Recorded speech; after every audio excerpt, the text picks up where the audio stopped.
वृत्त गीता। महाबली वृत्तासुर को जब देवताओं द्वारा पराजित होकर भी कोई शोक संताप नहीं हुआ तो दैत्य गुरु शुक्राचार्य जी को बड़ा आश्चर्य हुआ। उनके पूछने पर वृत्तासुर ने बहुत ज्ञानयुक्त वचन कहे, परंतु साथ ही वृत्तासुर ने भगवान विष्णु के प्रभाव, मनुष्यों द्वारा जीवन धारण के हेतु, कर्मों में प्रवृत्ति का कारण, कर्मफल तथा सनातन पद की प्राप्ति का उपाय आदि के विषय में जिज्ञासा व्यक्त की, जिसका समाधान वहां उपस्थित हुए भगवान सनत कुमार जी ने उत्तम रीति से किया, जो सभी कल्याणकामी साधकों के लिए लाभप्रद है। यह वृत्तासुर शुक्राचार्य का संवाद तथा सनत कुमार जी द्वारा उनको दिए गए उपदेश मिलकर वृत्त गीता नाम से ख्यात हैं, जो महाभारत के शांति पर्व के अंतर्गत भीष्म युधिष्ठिर संवाद का ही अंग है। प्रथम अध्याय, ब्रह्म की प्राप्ति का उपाय तथा उस विषय में वृत्त शुक्र संवाद का आरंभ। युधिष्ठिर ने कहा, पितामह, सभी लोग हम लोगों को धन्य धन्य कहते हैं, परंतु हम लोगों से बढ़कर अत्यंत दुखी दूसरा कोई मनुष्य नहीं है। कुरुश्रेष्ठ पितामह, देवताओं द्वारा मानव लोक में जन्म पाकर तथा सब लोगों द्वारा सम्मानित होकर भी हमें यहाँ महान दुख प्राप्त हुआ है। कुरुश्रेष्ठ, संसारी मनुष्य जिसे दुख कहते हैं, उस संन्यास का अवलंबन हम लोग कब करेंगे? हमें तो इन शरीरों का धारण करना ही दुख जान पड़ता है। पितामह, पंच ज्ञानेन्द्रियां, पंच कर्मेंद्रियां, पंच प्राण, मन और बुद्धि, ये 17 तत्व, काम, क्रोध, लोभ, भय और स्वप्न, ये संसार के 5 हेतु, शब्द, स्पर्श, रूप, रस और गंध, ये 5 विषय, सतत्व, रज और तम, ये 3 गुण तथा 5 भूतों सहित अविद्या, अहंकार और कर्म, ये 8 तत्वों के समुदाय सब मिलकर 48 तत्व होते हैं। इन सब से मुक्त हुए तीक्ष्ण व्रतधारी मुनि पुनर्जन्म को नहीं प्राप्त होते हैं। परम तप पितामह, हम लोग भी कब अपना राज्य छोड़कर इसी स्थिति को प्राप्त होंगे?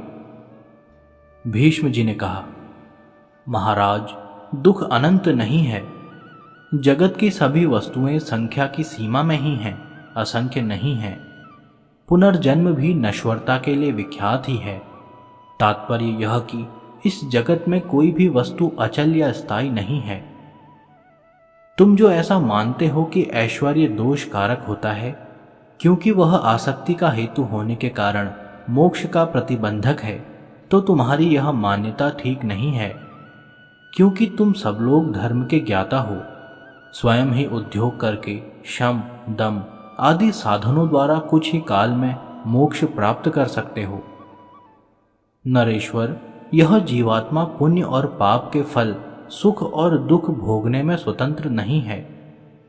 उन पुण्य और पापों से उत्पन्न संस्कार रूप अंधकार से यह आच्छन्न हो जाता है। जैसे अंधकारमयी वायु मैनसिल के लाल पीले चूर्ण में प्रवेश करके उसी के रंग से युक्त हो संपूर्ण दिशाओं में रंगती दिखाई देती है, उसी प्रकार स्वभावतः वर्ण विहीन यह जीवात्मा तपोमय अज्ञान से आवृत और कर्म फल से रंजित हो वही वर्ण ग्रहण कर, अर्थात विभिन्न शरीरों के धर्मों को स्वीकार करके समस्त प्राणियों के शरीरों में घूमता रहता है। जब जीव तत्व ज्ञान द्वारा अज्ञान जनित अंधकार को दूर कर देता है, तब उसके हृदय में सनातन ब्रह्म प्रकाशित हो जाता है। ऋषि मुनि कहते हैं कि ब्रह्म की प्राप्ति किसी क्रियात्मक यत्न से साध्य नहीं है। इसके लिए तो देवताओं सहित संपूर्ण जगत को और तुमको उन पुरुषों की उपासना करनी चाहिए जो जीवन मुक्त हैं। अतएव मैं महर्षियों के समुदाय को नमस्कार करता हूं। नरेश्वर, इस विषय में एक प्राचीन इतिहास कहा जाता है, उसे एक चित्त होकर सुनो। भरत नंदन, पूर्व काल में वृतासुर पराजित और ऐश्वर्य भ्रष्ट हो गया था। उसका कोई सहायक नहीं रह गया था। देवताओं ने उसका राज्य छीन लिया था। उस दशा में पड़कर भी उस असुर ने जैसी चेष्टा की थी, उसी का इस कथा में वर्णन है। वह शत्रुओं के बीच में रहकर भी आसक्ति शून्य बुद्धि का आश्रय ले शोक नहीं करता था।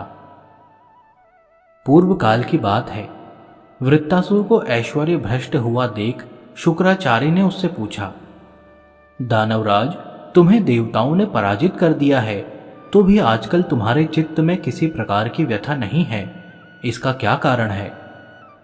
वृत्तासुर ने कहा, ब्रह्मन, मैंने सत्य और तप के प्रभाव से जीवों के आवागमन का रहस्य निश्चित रूप से जान लिया है, इसलिए मैं उसके विषय में हर्ष और शोक नहीं करता हूं।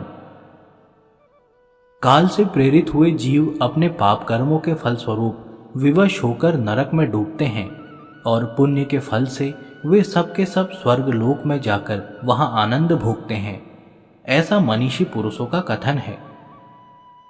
इस प्रकार स्वर्ग अथवा नरक में कर्मफल भोग द्वारा निश्चित समय व्यतीत करके भोगने से बचे हुए कर्म सहित काल की प्रेरणा से वे बारंबार इस संसार में जन्म लेते रहते हैं।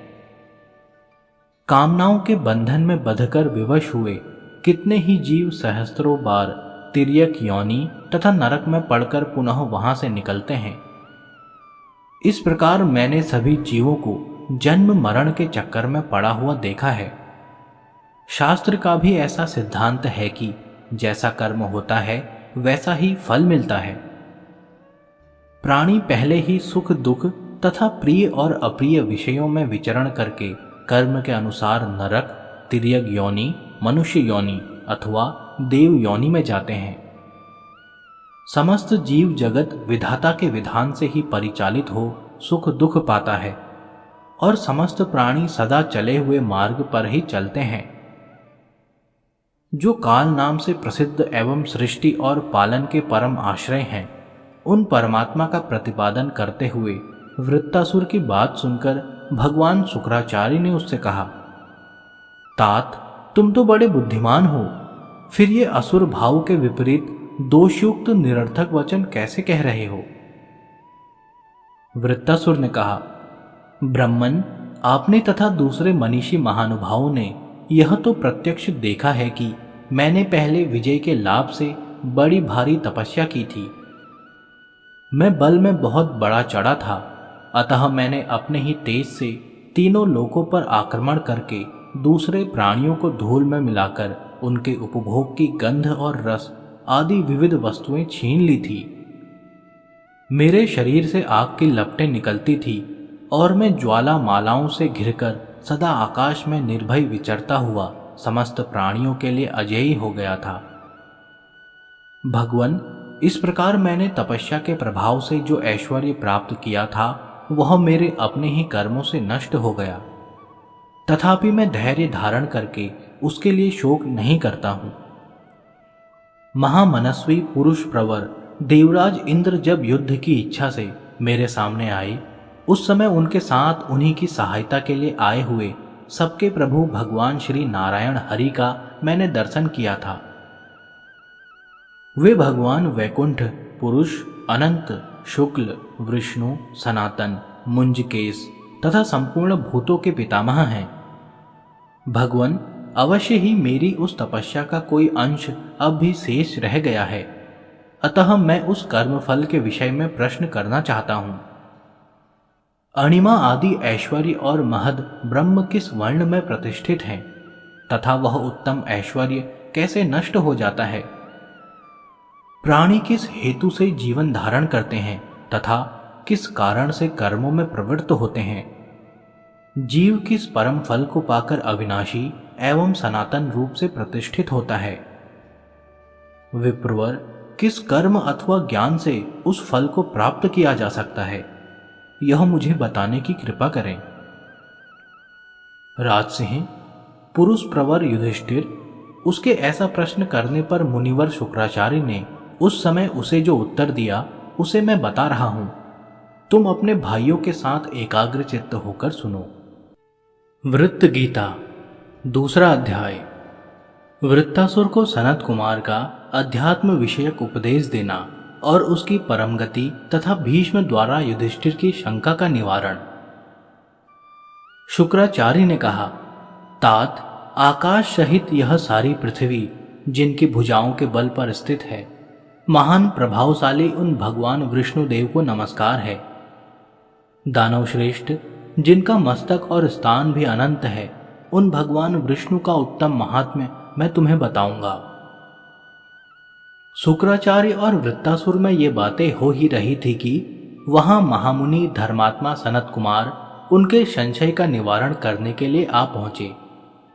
राजन, असुरराज वृत्त और मुनि शुक्राचार्य के द्वारा पूजित हो मुनिवर सनत कुमार एक बहुमूल्य सिंहासन पर विराजमान हुए। जब महाज्ञानी सनत कुमार आराम से बैठ गए, तब शुक्राचार्य ने उनसे कहा, भगवान, आप इस दानवराज को भगवान विष्णु का उत्तम महात्म्य बताइए। यह सुनकर सनत कुमार जी ने बुद्धिमान दानवराज वृत्तासुर के प्रति भगवान विष्णु की महिमा से युक्त यह सार्थक वचन कहा। शत्रुओं को संताप देने वाले दैत्य, भगवान विष्णु का यह संपूर्ण उत्तम महात्म्य सुनो। तुम्हें यह मालूम होना चाहिए कि यह समस्त संसार भगवान विष्णु में ही स्थित है। पर महाबाहो, ये श्री विष्णु ही संपूर्ण चराचर प्राणी समुदाय की सृष्टि करते हैं और ये ही समय आने पर उसका विनाश करते हैं एवं समय आने पर पुनः सृष्टि भी करते हैं। समस्त प्राणी इन्हीं में लय को प्राप्त होते हैं और इन्हीं से प्रकट भी होते हैं। इन्हें कोई शास्त्र ज्ञान, तपस्या और यज्ञ के द्वारा भी नहीं पा सकता। केवल इंद्रियों के संयम से ही उनकी उपलब्धि हो सकती है। जो बाह्य अर्थात यज्ञ आदि और आभ्यंतर अर्थात शम दम आदि कर्मों में प्रवृत्त होकर मन के विषय में स्थिरता प्राप्त करके अर्थात मन को स्थिर करके बुद्धि के द्वारा उसे निर्मल बनाता है, वह परलोक में अक्षय सुख मोक्ष को प्राप्त कर लेता है। जैसे सोनार बारंबार किए हुए अपने महान प्रयत्न के द्वारा चांदी को आग में डालकर उसे शुद्ध करता है, उसी प्रकार जीव सैकड़ों जन्मों में अपने मन को शुद्ध कर पाता है।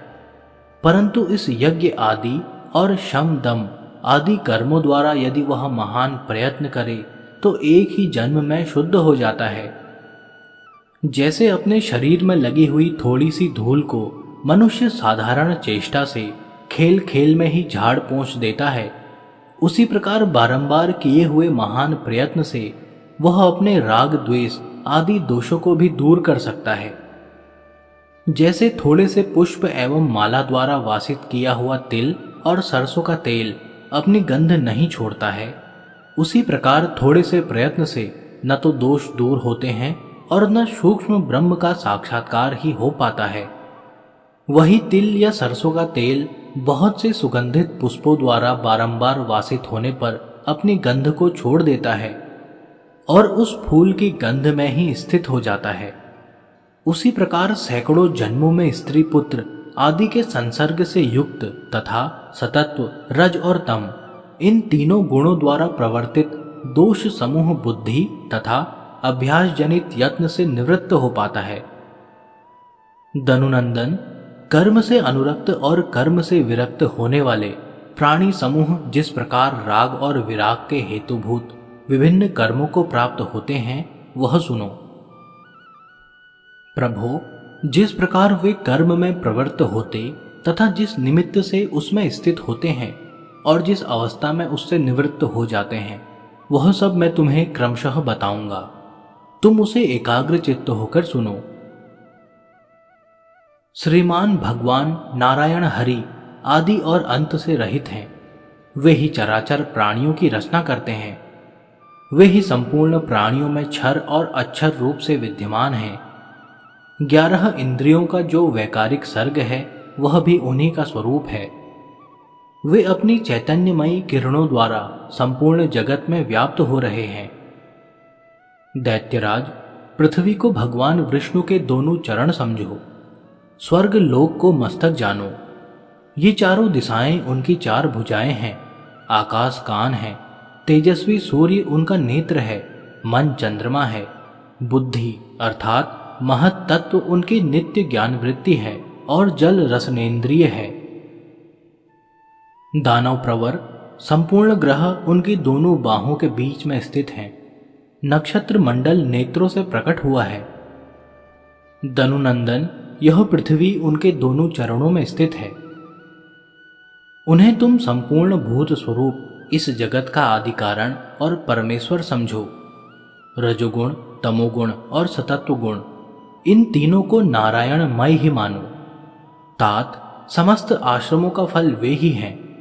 विद्वान पुरुष समस्त कर्मों द्वारा प्राप्त होने वाले फल उन्हीं को मानते हैं। कर्मों का त्याग रूप जो संन्यास है, उसका फल भी वे ही अविनाशी परमात्मा है। वेद मंत्र उनके रोम हैं तथा प्रणव उनकी वाणी है। बहुत से वर्ण और आश्रम उनके आश्रय हैं। उनके अनेक मुख हैं। हृदय में आश्रित धर्म भी उन्हीं का स्वरूप है। वे ही ब्रह्म हैं। वे ही आत्म दर्शन रूप परम धर्म हैं। वे ही तप और सद सत स्वरूप हैं। वेद, शास्त्र और सोमपात्र सहित 16 ऋतविजों वाला यज्ञ भी वे ही हैं। वे ही ब्रह्मा, विष्णु, दोनों अश्विनी कुमार, इंद्र, मित्र, वरुण, यम और कुबेर हैं। उनका दर्शन पृथक पृथक होने पर भी वे अपनी एकता को जानते हैं।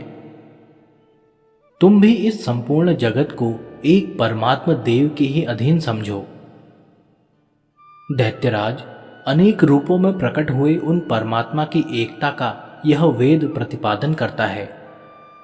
जीव विज्ञान बल से ही ब्रह्म का साक्षात्कार करता है। उस समय उसकी बुद्धि में वह ब्रह्म प्रकाशित हो जाता है।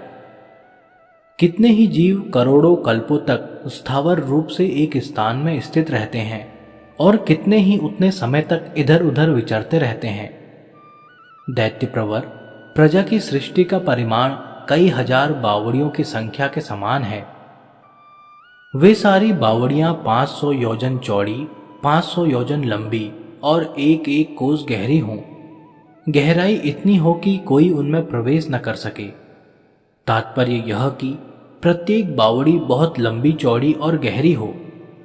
उनमें से एक बावड़ी के जल को कोई दिन भर में एक ही बार एक बाल की नोक से उलीचे, दूसरी बार न उलीचे। इस प्रकार उलीचने से उन सारी बावड़ियों का जल जितने समय में समाप्त हो सकता है, उतने ही समय में प्राणियों की सृष्टि और संहार के क्रम की समाप्ति हो सकती है। अर्थात जैसे उक्त प्रकार से उलीचने पर उन बावड़ियों का जल सूखना असंभव है, वैसे ही बिना ज्ञान के संसार का उच्छेदन होना असंभव है।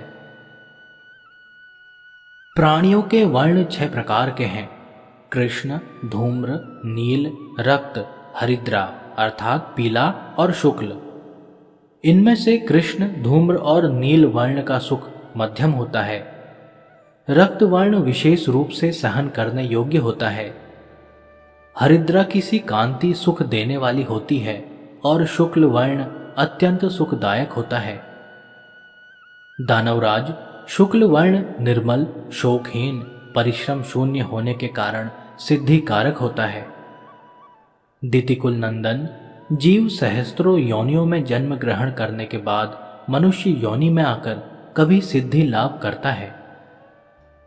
असुरेंद्र, देवराज इंद्र ने मंगलमय तत्व ज्ञान प्राप्त करके हमारे निकट जिस गति और दर्शन शास्त्र का वर्णन किया है, वह प्राणियों की वर्ण जनित गति है।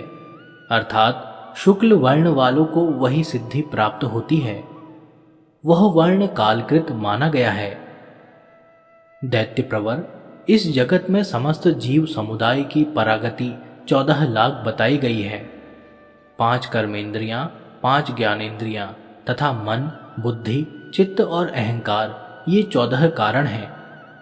इन्हीं के भेद से 14 प्रकार की गति होती है। फिर विषय भेद से वृत्ति भेद होने के कारण 14 लाख प्रकार की गति होती है। जीव का जो ऊर्ध्व लोक में गमन होता है, वह भी उन्हीं 14 करणों द्वारा संपादित होता है। विभिन्न स्थानों में जो स्थिरता पूर्वक निवास करता है, वह और उन स्थानों से जो उन जीवों का अधः पतन होता है, वह भी उन्हीं के संबंध से होता है। इस बात को तुम अच्छी तरह जान लो। अतः इन 14 करणों को सात्विक मार्ग अभिमुखी बनाना चाहिए। कृष्ण वर्ण की गति नीच बताई गई है। वह नरक प्रदान करने वाले निषिद्ध कर्मों में आसक्त होता है। इसलिए नरक की आग में पकाया जाता है। वह कुमार्ग में प्रवृत्त हुए पूर्वोक्त 14 करणों द्वारा पापाचार करने के कारण अनेक कल्पों तक नरक में ही निवास करता है, ऐसा ऋषि मुनि कहते हैं। तदंतर वह जीव लाखों बार या लाखों वर्षों तक नरक में विचरण करके फिर धूम्र वर्ण पाता है, पशु पक्षी आदि की योनि में जन्म लेता है। उस योनि में भी वह विवश होकर बड़े दुख से निवास करता है। फिर युगक्षय होने पर वह तप अर्थात पुरातन पुण्य कर्म या विवेक के प्रभाव से सुरक्षित होकर उस संकट के द्वार से उद्धार पा जाता है। वही जीव जब सतत्व गुण से युक्त होता है तब अपनी बुद्धि के द्वारा तमोगुण की प्रवृत्ति को दूर हटाता हुआ अपने कल्याण के लिए प्रयत्न करता है। उस समय सतत्व गुण के बढ़ जाने पर वह रक्त वर्ण को प्राप्त होता है। इसी को अनुग्रह सर्ग कहा गया है। चित्त की विभिन्न वृत्तियों पर अनुग्रह करने वाले देव विशेष का नाम ही अनुग्रह है। जब सतत्व गुण में कुछ कमी रह जाती है तब वह जीव नील वर्ण को प्राप्त होकर मनुष्य लोक में आवागमन करने लगता है। तत्पश्चात वह मनुष्य लोक में एक कल्प तक स्वधर्म जनित बंधनों से बंधकर क्लेश उठाता हुआ जब धीरे धीरे अपनी तपस्या को बढ़ाता है तब हल्दी की सी कांति वाले पीत वर्ण देवता भाव को प्राप्त होता है। वहां भी सैकड़ों कल्प व्यतीत कर लेने पर वह पुनः पुण्य क्षय के पश्चात मनुष्य होता है। इस प्रकार वह देवता से मनुष्य और मनुष्य से देवता होता रहता है। हे दितिपुत्र, सहस्त्रों कल्पों तक देव रूप से विचरते रहने पर भी जीव विषय भोग से मुक्त नहीं होता तथा प्रत्येक कल्प में किए हुए अशुभ कर्मों के फलों को नरक में रहकर भोगता हुआ जीव 19,000 विभिन्न गतियों को प्राप्त होता है। तत्पश्चात उसे नरक से छुटकारा मिलता है। मनुष्य के सिवा अन्य सभी योनियों में केवल सुख दुख के भोग प्राप्त होते हैं। मोक्ष का सुयोग हाथ नहीं लगता है। इस बात को तुम्हें भली भांति समझ लेना चाहिए। वह जीव निरंतर देवलोक में विहार करता है और वहां से भ्रष्ट होने पर मनुष्य योनि को प्राप्त होता है। मर्त्य लोक में वह 800 कल्पों तक बारंबार जन्म लेता रहता है। तत्पश्चात शुभ कर्म करके वह पुनः देव भाव को प्राप्त करता है। यह आवागमन का चक्र तभी तक चलता है जब तक जीव को परम ज्ञान या अनन्य भक्ति की प्राप्ति नहीं हो जाती। उसकी प्राप्ति होने पर तो वह मुक्त या परमात्मा को प्राप्त हो जाता है। असुरों के प्रमुख वीर वह जीव कालक्रम से अशुभ कर्म करके कभी कभी मृत्यु लोक से भी नीचे गिर जाता है और सबसे निकृष्ट तल प्रदेश की भांति निम्नतम कृष्ण वर्ण अर्थात स्थावर योनि में जन्म ग्रहण करके स्थिर हो जाता है। इस प्रकार उत्थान पतन के चक्र में पड़े हुए इस जीव समूह को जिस प्रकार सिद्धि मुक्ति प्राप्त होती है वह मैं तुम्हें बता रहा हूं।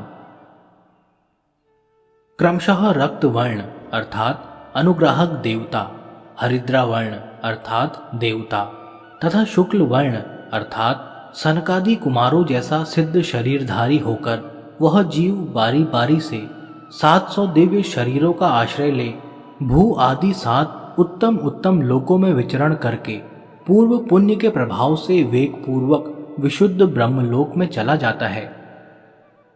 महानुभाव वृत्तासुर प्रकृति, महत्तत्व, अहंकार और पंच तन्मात्राएं ये 8 तथा दूसरे 60 तत्व और इनकी जो सैकड़ों वृत्तियां हैं ये सब महातेजस्वी योगियों के मन के द्वारा अवरुद्ध की हुई होती हैं तथा सतत्व, रज और तम इन तीनों गुणों को भी वे अवरुद्ध कर देते हैं।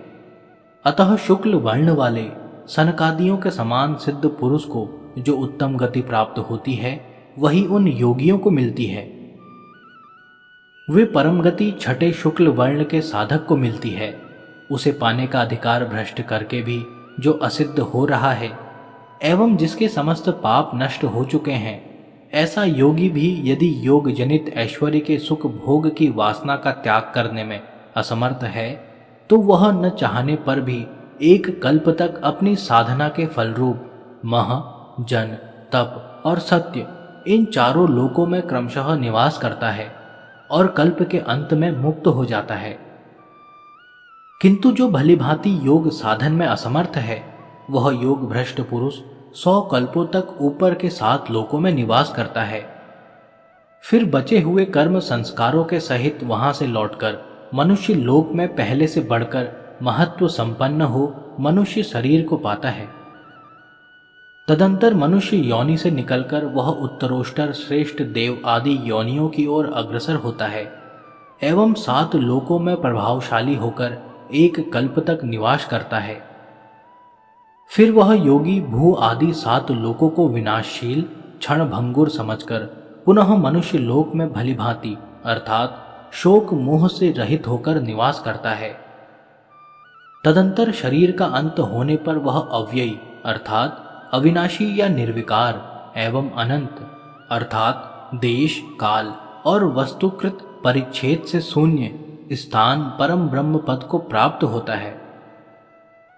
वह अव्ययी एवं अनंत स्थान किसी के मत में महादेव जी का कैलाश धाम है, किसी के मत में भगवान विष्णु का वैकुंठ धाम है, किसी के मत में ब्रह्मा जी का सत्यलोक है।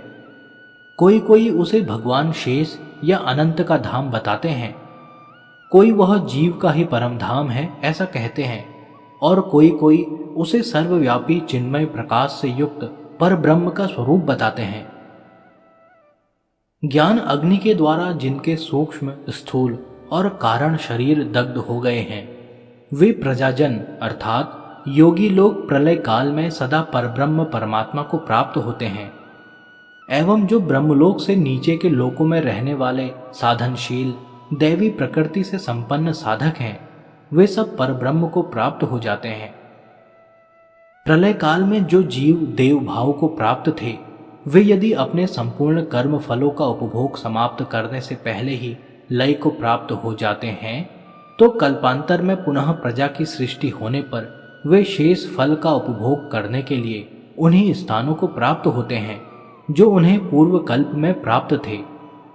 किंतु जो कल्पांत में उस योनि संबंधी कर्मफल भोग को पूर्ण कर चुके हैं, वे स्वर्ग लोक का नाश हो जाने पर दूसरे कल्प में उनके जैसे कर्म हैं उसी के सदृश अन्य प्राणियों के भांति मनुष्य योनि को ही प्राप्त होते हैं। जो योगी सिद्ध लोक से गिरकर मृत्युलोक में आए हैं, उनके समान साधन बल से संपन्न जो अन्य योगी हैं, वे भी एक लोक से दूसरे लोक में ऊपर उठते हुए क्रमशः उन सिद्ध पुरुषों की ही गति को प्राप्त होते हैं। परंतु जो वैसे नहीं हैं, वे विपरीत भाव के कारण अपनी अपनी गति को प्राप्त होते हैं। विशुद्ध भाव से संपन्न सिद्ध पुरुष जब तक पंच इंद्रिय रूप इस करण समुदाय का संयम करके शेष प्रारब्ध कर्म का उपभोग करता है, तब तक उसके शरीर में समस्त प्रजागणों का अर्थात इंद्रियों के देवताओं का तथा अपरा और परा विद्या का निवास रहता है। जो साधक सदा शुद्ध मन से उस विशुद्ध परम गति का अनुसंधान करता है, वह उसे अवश्य प्राप्त कर लेता है। तदंतर अविकारी दुर्लभ एवं सनातन ब्रह्म पद को प्राप्त करके वह उसी में प्रतिष्ठित हो जाता है। उत्कृष्ट बलशाली दैत्यराज, इस प्रकार यहां मैंने तुमसे यह भगवान नारायण का बल एवं प्रभाव बताया है। वृत्तासुर बोला, उदारचित्त महात्मा सनत कुमार जी, यदि ऐसी बात है तो मुझे कोई विषाद नहीं है। मैं आपके वचन को अच्छी तरह समझता और इसे यथार्थ मानता हूं। आज मैं यह अनुभव कर रहा हूं कि आपकी इस वाणी को सुनकर मेरे सारे पाप और कलुष दूर हो गए हैं।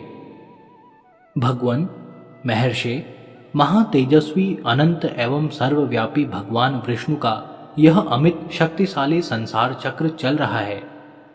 यह भगवान विष्णु का वह सनातन स्थान है जहां से सारी सृष्टियों का आरंभ होता है। महात्मा विष्णु पुरुषोत्तम है, उन्हीं में यह संपूर्ण जगत प्रतिष्ठित है।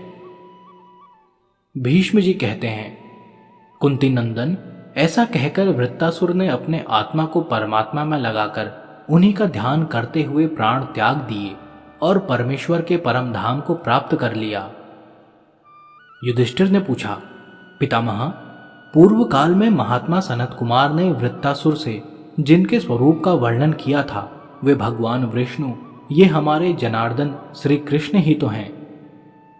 भीष्म जी ने कहा, युधिष्ठिर, मूल कारण रूप से स्थित महान देव महामनस्वी भगवान नारायण हैं। वे अपने उस चिन्मय स्वरूप में स्थित होकर अपने प्रभाव से नाना प्रकार के संपूर्ण पदार्थों की सृष्टि करते हैं। अपनी महिमा से कभी च्युत न होने वाले इन भगवान श्री कृष्ण को तुम उन श्री नारायण के 1/4 अंश से संपन्न समझो। बुद्धिमान श्री कृष्ण अपने उस चतुर्थ अंश से ही तीनों लोकों की रचना करते हैं। जो परवर्ती सनातन नारायण प्रलय काल में भी विद्यमान हैं, वे ही अत्यंत बलशाली और सबके अधीश्वर भगवान श्री हरि कल्प अंत में जल के भीतर शयन करते हैं तथा वे प्रसन्न आत्मा सृष्टिकर्ता ईश्वर उन समस्त शाश्वत लोकों में विचरण करते हैं। अनंत एवं सनातन भगवान श्री हरि समस्त कारणों को सत्ता और स्फूर्ति देकर परिपूर्ण करते और लीला वपु धारण करके लोकों में विचरण करते हैं। उन महापुरुष की गति को कोई रोक नहीं सकता। वे ही इस जगत की सृष्टि करते हैं। उन्हीं में यह संपूर्ण विचित्र विश्व प्रतिष्ठित है। युधिष्ठिर ने कहा, परमार्थ तत्व के ज्ञाता पितामह, मैं समझता हूं कि वृत्तासुर ने आत्मा के शुभ एवं यथार्थ स्वरूप का साक्षात्कार कर लिया था, इसीलिए वह सुखी था, शोक नहीं करता था। निष्पाप पितामह, वह शुद्ध काल में उत्पन्न हुआ था और स्वभाव से भी शुद्ध था। जान पड़ता है कि वह साध्य नामक देवता ही था, इसीलिए पुनः संसार में नहीं लौटा। वह पशु पक्षियों की योनि तथा नरक से छुटकारा पा गया। पृथ्वीनाथ, पीत वर्ण वाले देव सर्ग में तथा रक्त वर्ण वाले अनुग्रह सर्ग में विद्यमान प्राणी कभी तामस कर्मों से आवृत होकर तिर्यक योनि का भी दर्शन कर सकता है। हम लोग तो और भी अधिक आपत्ति से घिरे हुए हैं। दुख सुख से मिश्रित भाव में अथवा केवल दुखमय भाव में आसक्त हैं। ऐसी दशा में पता नहीं हमें किस गति की प्राप्ति होगी। हम नील वर्ण वाली मानव योनि में पड़ेंगे या कृष्ण वर्ण वाली स्थावर योनि से ही हीन दशा को जा पहुंचेंगे। भीष्म जी ने कहा, युधिष्ठिर, तुम सभी पांडव विशुद्ध कुल से संपन्न और तीक्ष्ण व्रतों का भलीभांति पालन करने वाले हो, अतः देवताओं के लोकों में विहार करके पुनः मनुष्य शरीर को ही प्राप्त करोगे। तुम सब लोग यथा समय सुख से संतान उत्पादन करके देवलोकों में जाकर सुख भोगोगे। तत्पश्चात सुख पूर्वक सिद्धि प्राप्त करके सिद्धों में गिने जाओगे। तुम्हारे मन में दुर्गति का भय नहीं होना चाहिए, क्योंकि तुम सब लोग निर्मल एवं निष्पाप हो।